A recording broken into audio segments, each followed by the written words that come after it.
Los saluda Benjamín Sepúlveda Hernández desde su programa Camino hacia la Perfección del Amor. Hablar del camino hacia la perfección del amor es hablar del camino o los caminos que nos llevan a Dios. Ya que dice San Juan que Dios es amor y sabemos que todo lo que procede de Dios es perfecto. Por eso en este programa siempre meditamos temas que nos conducen por este camino que termina en Dios.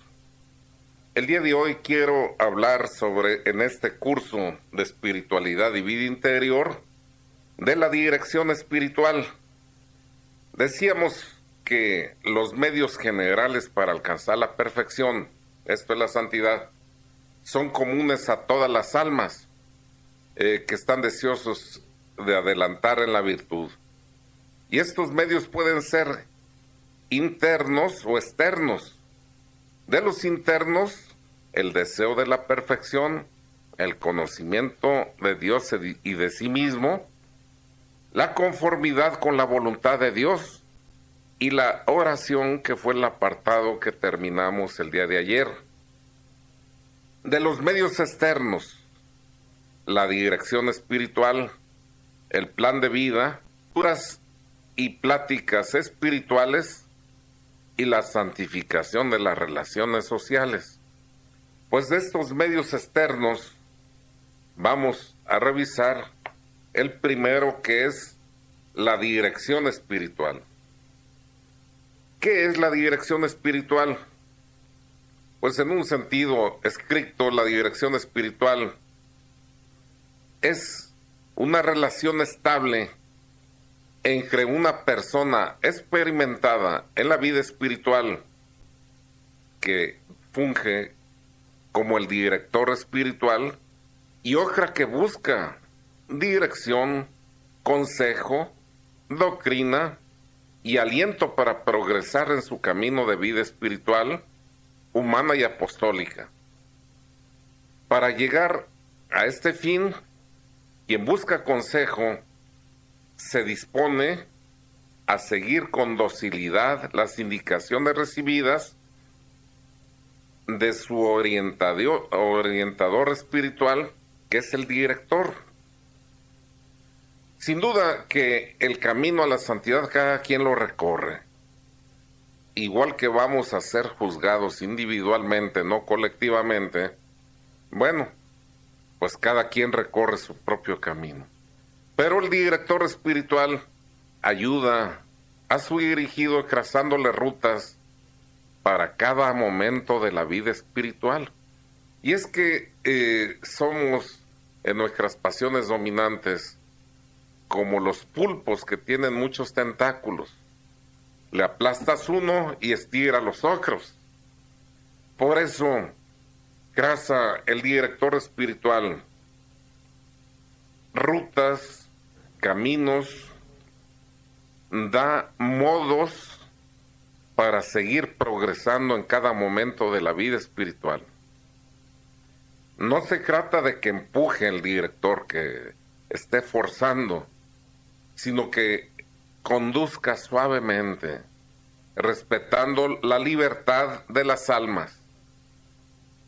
En una forma concreta, la dirección espiritual, además de ser una comunicación humana, es ante todo tres cosas.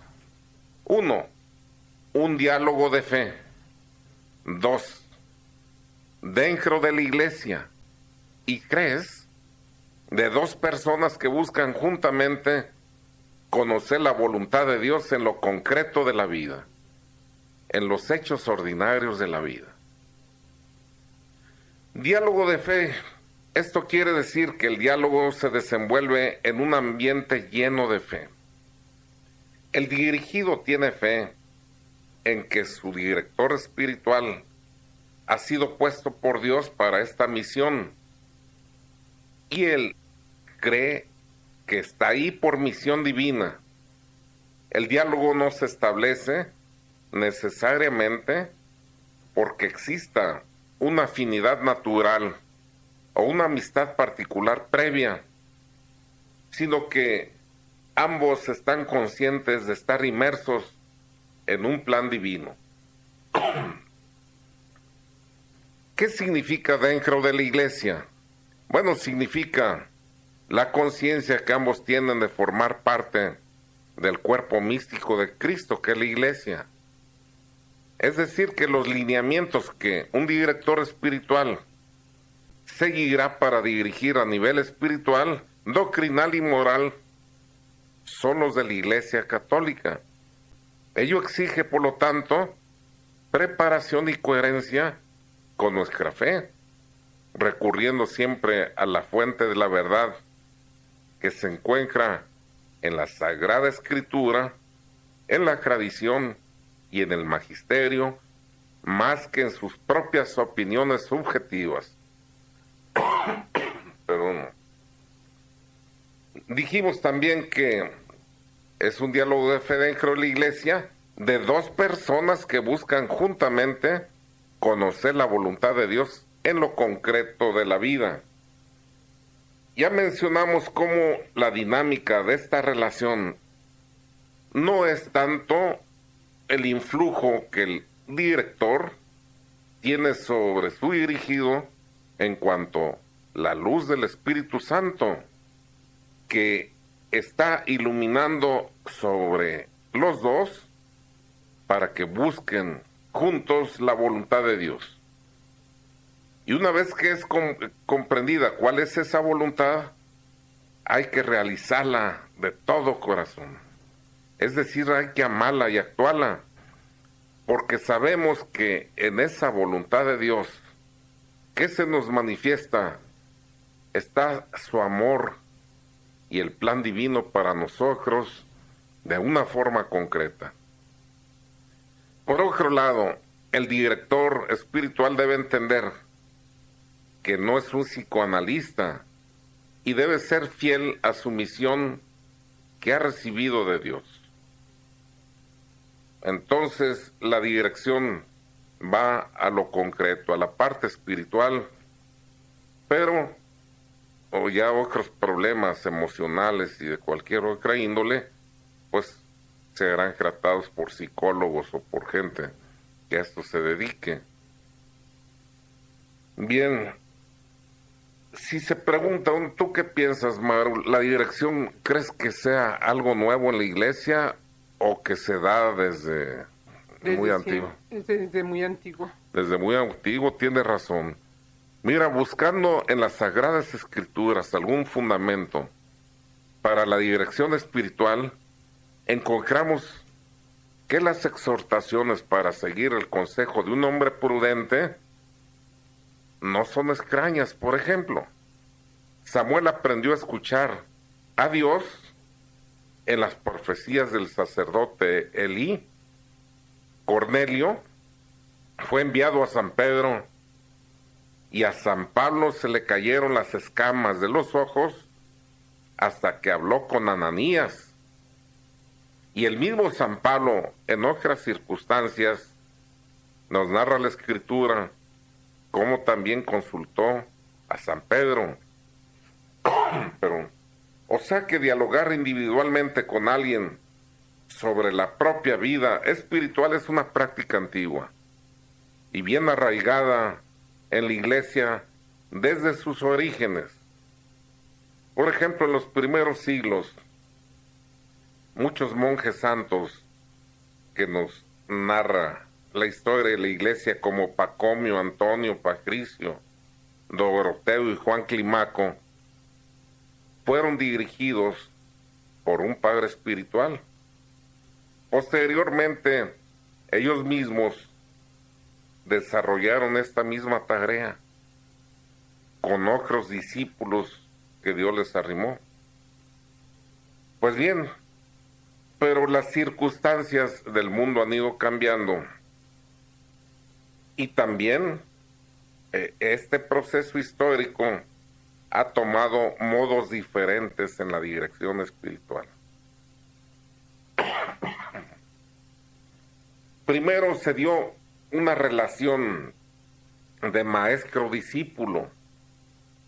Esta fue la primera forma que tomó la dirección espiritual y en ella no solo se incluía la transmisión de las ideas, los pensamientos y conceptos por medio de la palabra, sino además la presencia ejemplar del maestro ejercía gran influencia sobre el discípulo.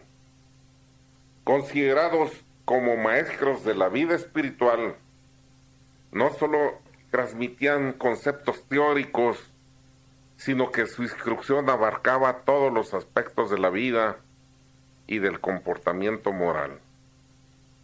En cuanto al discípulo, él era un aprendiz. De él se esperaba la voluntad de aprender, asimilar y modelarse conforme una doctrina y un estilo de vida. Se esperaba en él una actitud de apertura, de conciencia, de confianza y disponibilidad hacia su maestro. Por la historia y las sagradas escrituras, sabemos que los judíos tenían sus rabinos o maestros, y los profetas que Dios fue mandando al pueblo de Israel a lo largo de la historia fueron también auténticos maestros, porque se rodearon de discípulos que asimilaron y transmitieron sus enseñanzas y ejemplos. Por ejemplo, ahí está Isaías, San Juan Bautista, Gamaliel, pero sobre todos ellos llegó el maestro por excelencia, que es Jesús. Podemos decir que la dirección espiritual con el sentido cristiano, con que ahora la conocemos, empezó con la labor de formación que Jesucristo ejerció con sus discípulos al enseñarles, corregirles, animarles, tanto en grupo como a nivel personal. Estamos hablando sobre la dirección espiritual. Cuando nuestro Señor ascendió al cielo, dio paso al nacimiento y desarrollo de las primeras comunidades cristianas, y quienes formaban parte de ellas siguieron su ejemplo y sus enseñanzas. Pero al no tener ya al maestro físicamente entre ellos, los apóstoles que habían recibido el mandato de predicar, bautizar y de transmitir todo lo que él les había dicho, y como él lo había hecho, desempeñaron su misión como verdaderos padres espirituales. Así se reconocían ellos y lo reconocían los demás. Recordamos ahí, como le decía San Pablo a Timoteo: tú eres mi hijo, yo te engendré en el Espíritu. Por ejemplo, podemos recordar la carta de San Pablo a los Gálatas, en los que los llama hijos míos. Los cristianos de Galacia, apartándose de la doctrina que les había predicado, escucharon a los falsos apóstoles judaizantes, y tal actitud movió a San Pablo a mostrar el dolor que siente, y dice: hijos míos, por quienes sufro de nuevo dolores de parto. Aquí se muestra como un padre que los ha engendrado a una nueva vida, a la vez que los sostiene y anima.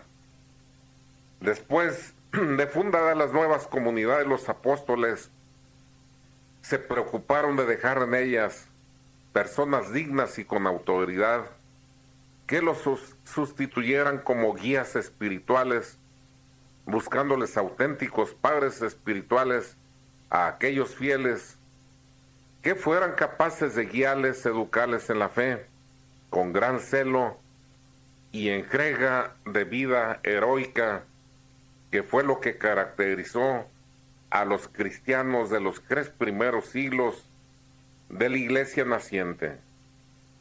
Esa es la iglesia de las catacumbas y de las persecuciones. Pero bueno, ¿qué se podría decir? ¿Por qué es necesaria la dirección espiritual? ¿Por qué se te ocurre, Maro? Bueno, ingeniero, para poder caminar en el verdadero camino de Dios y no dejarnos llevar por nuestras ideas. Bueno, pues está bien. Igual que necesitamos un padre biológico, o sea, la vida no la podemos dar solos. En la vida espiritual necesitamos un padre espiritual, como vamos a ver. Dice, el adelantamiento de la vida espiritual es una subida larga y penosa por un sendero escarpado y rodeado de precipicios. Echar a andar por él sin un guía experto sería grave imprudencia. Cuando tú vas a un lugar que no conoces, Maru, y que hay peligros de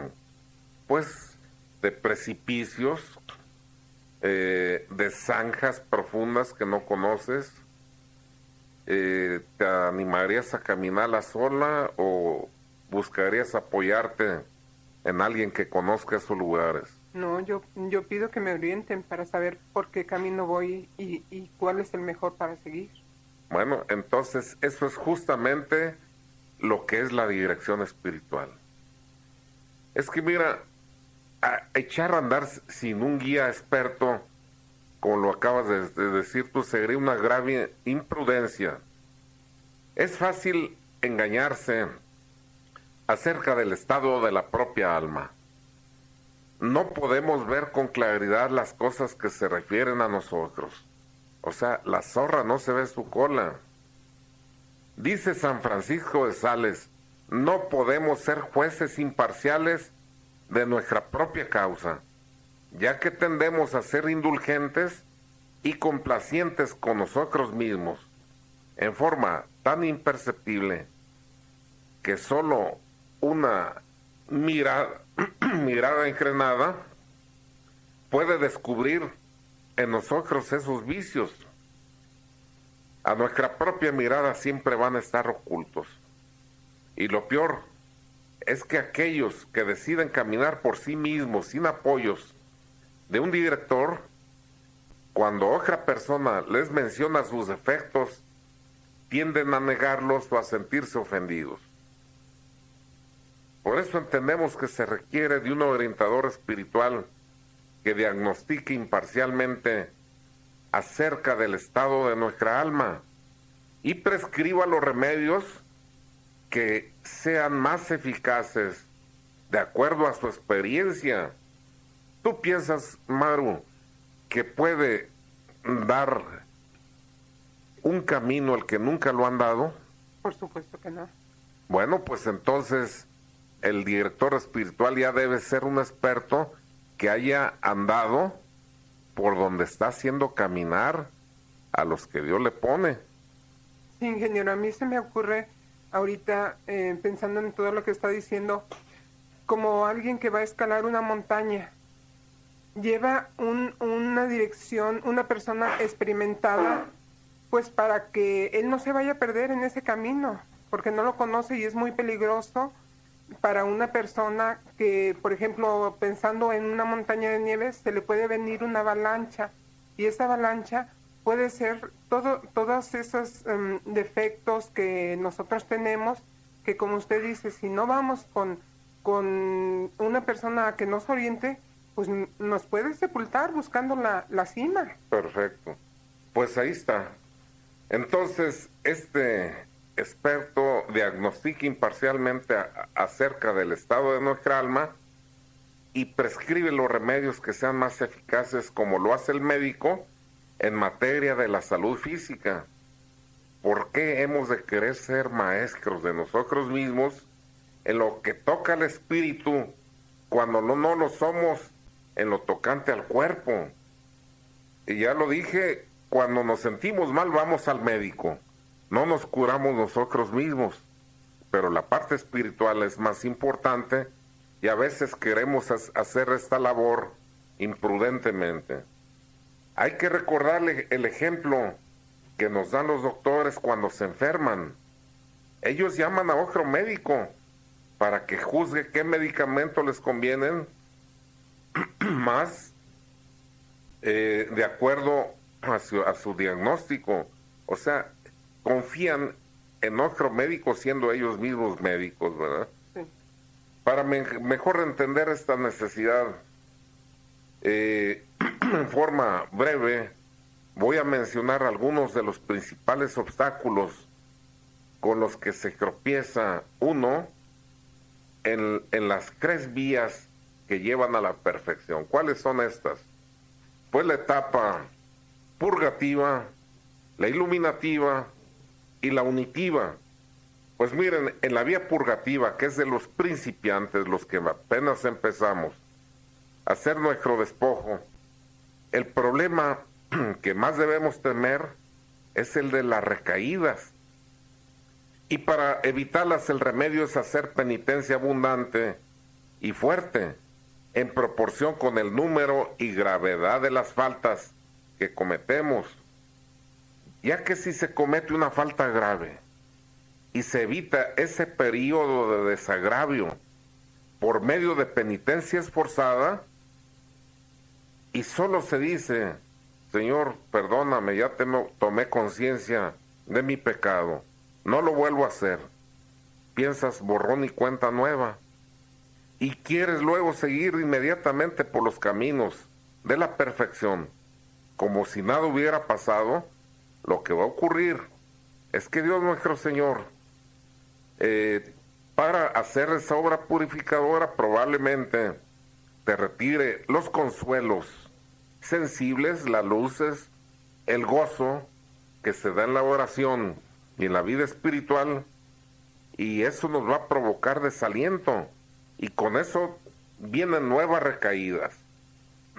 Otros, tras la caída, realizamos mortificaciones exteriores excesivas que pronto nos agotan o demerecen en la salud, razón por la que luego las suspendemos y tendemos a cuidar ya la salud a veces demeritada por el exceso de esas penitencias.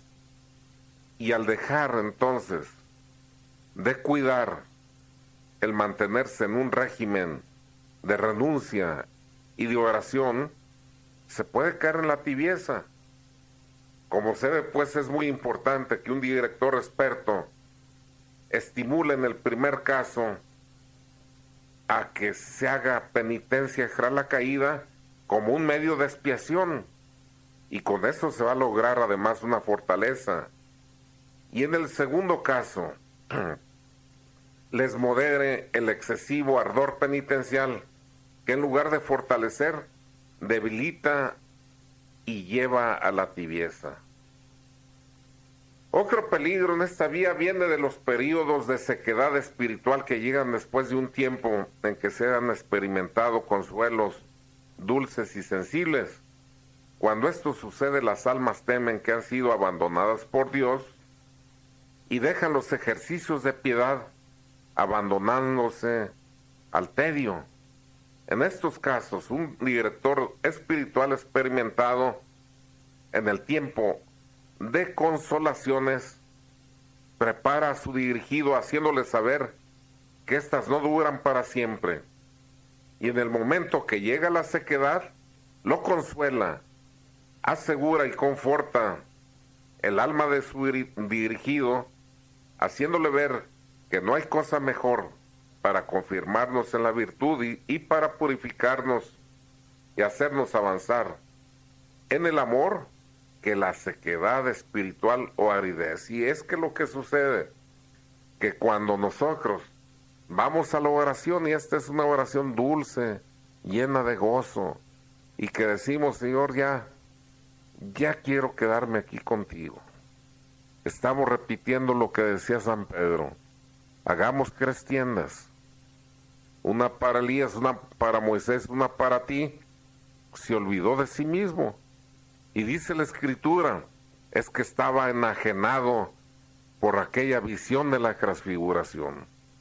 Pues tú también, al sentir la presencia de Dios, quisieras ya quedarte ahí. Pero luego viene la sequedad, viene la aridez, donde desaparecen estos dulces consuelos y gozos, y en ese momento te sientes como abandonado de Dios. Y es todo lo contrario. Sucede al alma que está en sequedad lo que a las aves nocturnas.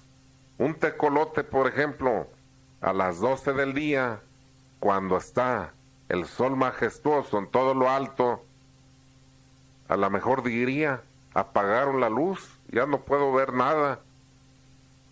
Y otro espectador a su lado diría, no, hoy hay más luz que antes. Lo que pasa es que tus ojos no están acostumbrados a esta refulgencia del sol, a esta claridad solar. Están hechos para ver en la oscuridad. Por eso crees que se acabó la luz. Lo mismo sucede al alma cuando está avanzando la vida espiritual y queda como el ave nocturna enceguecido temporalmente.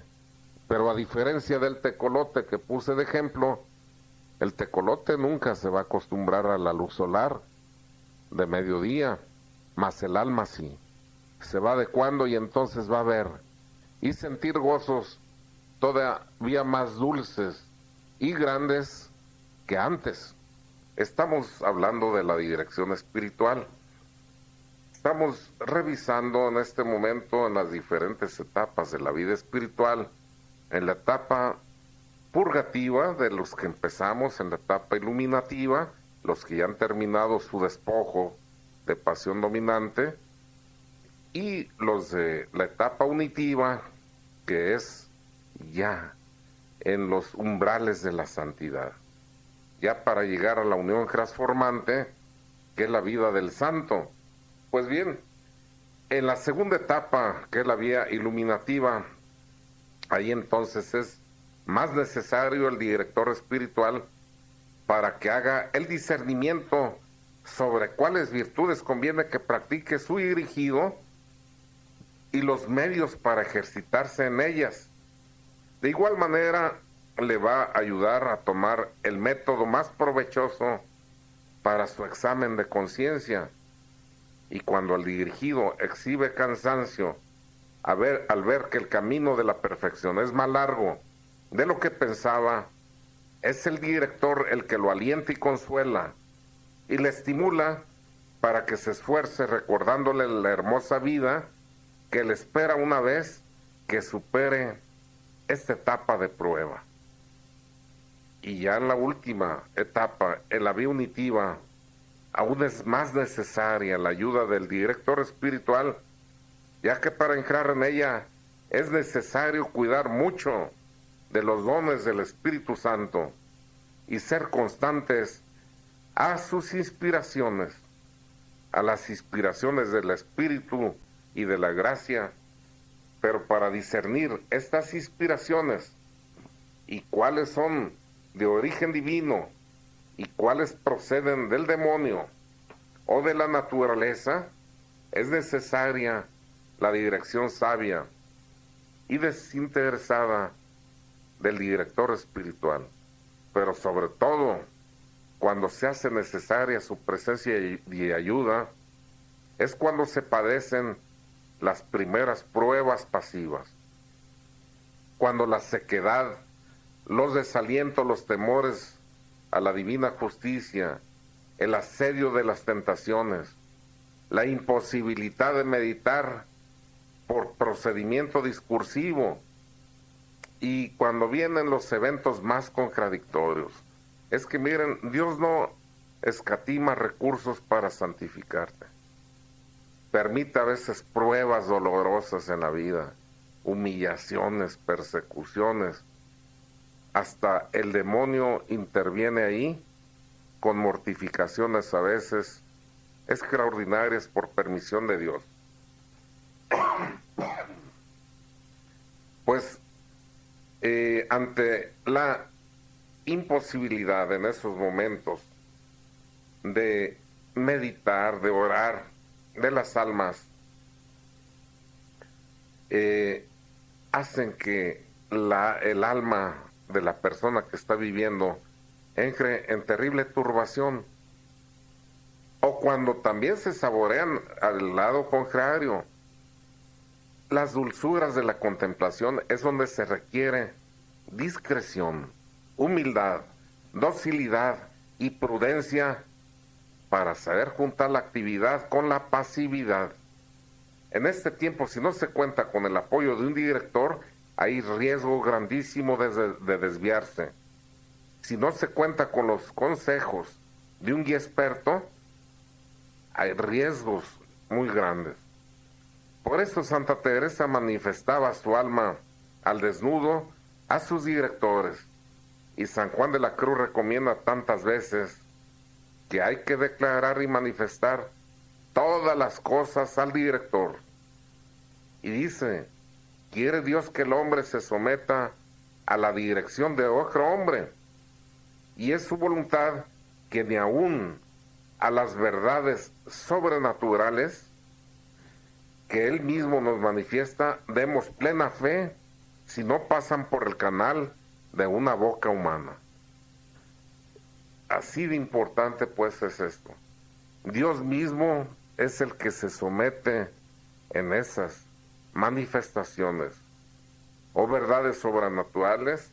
Él mismo se somete al tamiz, a la aduana de la revisión del director espiritual, que termina diciendo a su dirigido, de acuerdo, esta inspiración sí viene de Dios, esta no viene de Él, sé cuidadoso.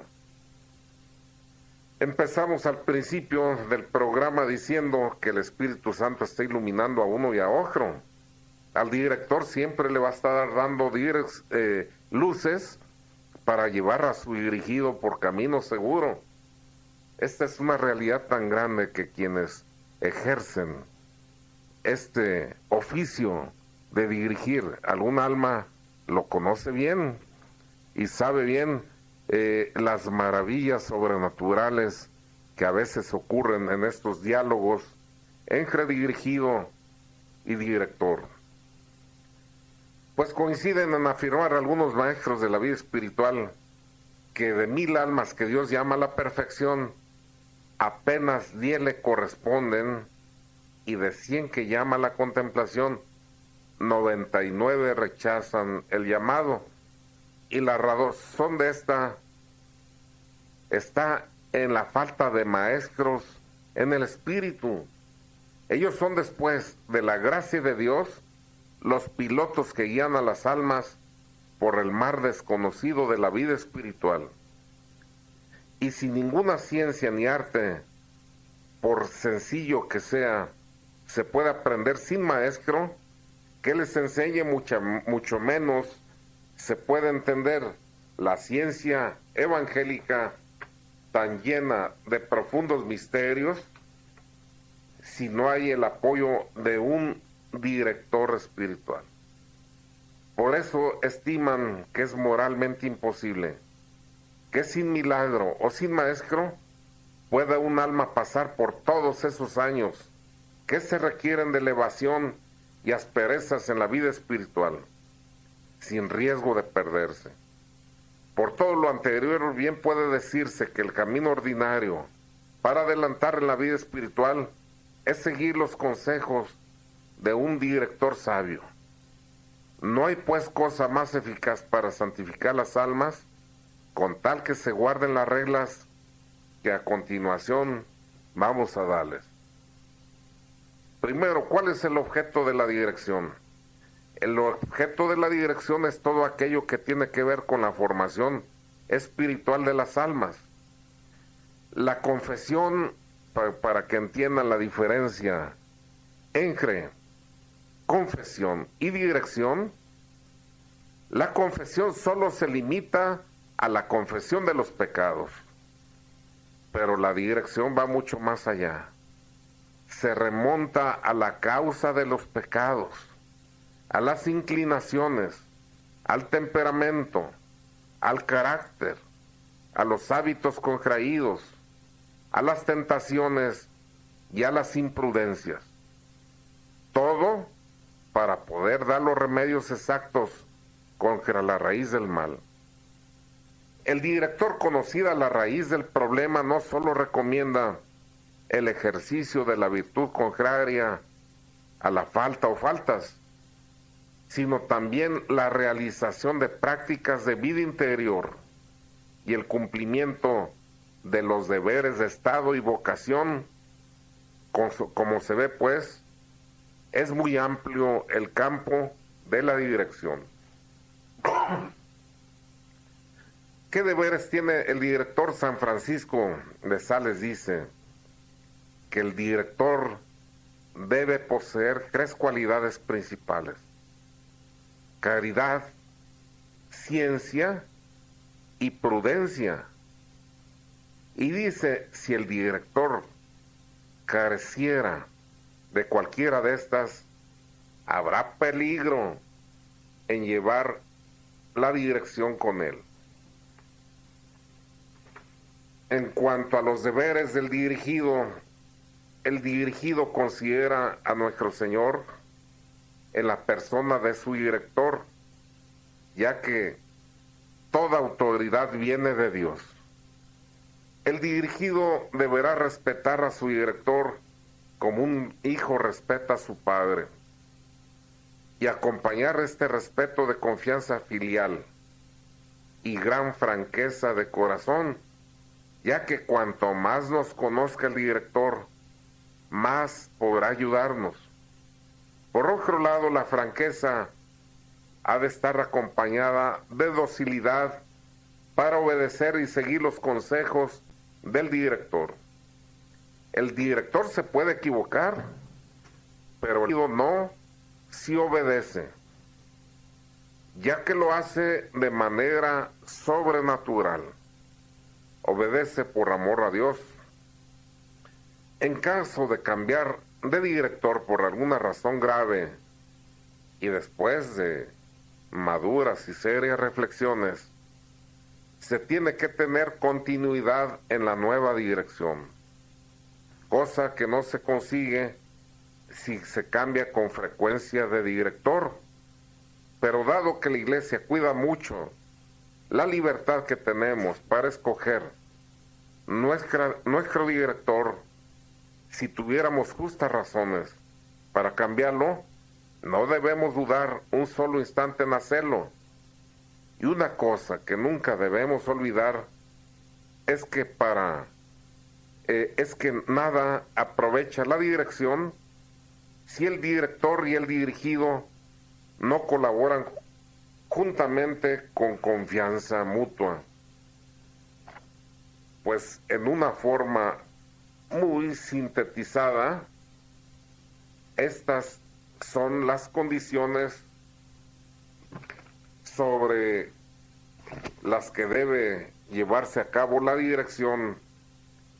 Y a este propósito yo recuerdo de cómo en una ocasión Santa Teresa le decía a nuestro Señor, estaba ella en desacuerdo, como que era dada pues en su carácter fuerte a siempre estar cuestionando la validez de las orientaciones que le daba el director. Por ejemplo, en una ocasión le decía a nuestro Señor, oye Señor, ¿a quién le hago caso? ¿A ti o a mi director espiritual? Tú me dices una cosa, él me dice otra.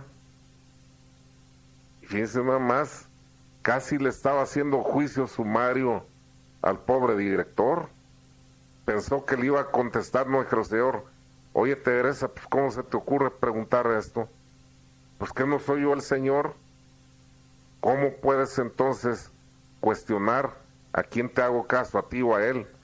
Pero sorpresa se llevó, porque nuestro Señor le dijo, mira Teresa, tú dependes de tu director espiritual y estás obligada a obedecerle a él. Hazle caso a él, que ya tendré yo oportunidad de ver que se cumpla mi voluntad sin hacerle violencia a su autoridad. Qué importante esto. En una ocasión también, Santa Teresa se quejaba de que le parecía excesiva y de mucho rigor la dirección que su director le daba. Consistía en esto: ya estaba muy avanzada su vida espiritual y ella pensaba que ya había terminado el despojo de su pasión dominante. Y yo decía hace rato, es que la zorra nunca se puede ver su propia cola. Pero el director, que sí estaba con mucha responsabilidad cuidando por dónde llevar a su dirigida, le dijo: mira, Teresa, nunca más vuelvas a salir al recibidor del convento. Oiga, padre, pero ya sabe a lo que salgo. El día domingo, si yo no tengo visita personal, de todos modos salgo, porque voy y les doy la palabra de Dios a las familias que vienen a visitar a mis compañeras religiosas. O sea, mi propósito es apostólico. Y él dice: sí, pero como empiezan a decir, Teresa es una santa, Teresa es una sabia, entonces tu ego ya con esas palabras queda lleno. Dice: no vuelvas a salir. Esa es mi recomendación. Ya lo decía hace rato, no podía obligarla. Era una sugerencia, era una orientación, pero también un discípulo, un hijo espiritual, siempre está dispuesto a atender las sugerencias de su padre espiritual. Pues ella, siguiendo esa norma, con dolor de su corazón, se dispuso a seguir la dirección que le daba su director, pero no sin cuestionarlo, no sin parecerle que estaba fuera de orden.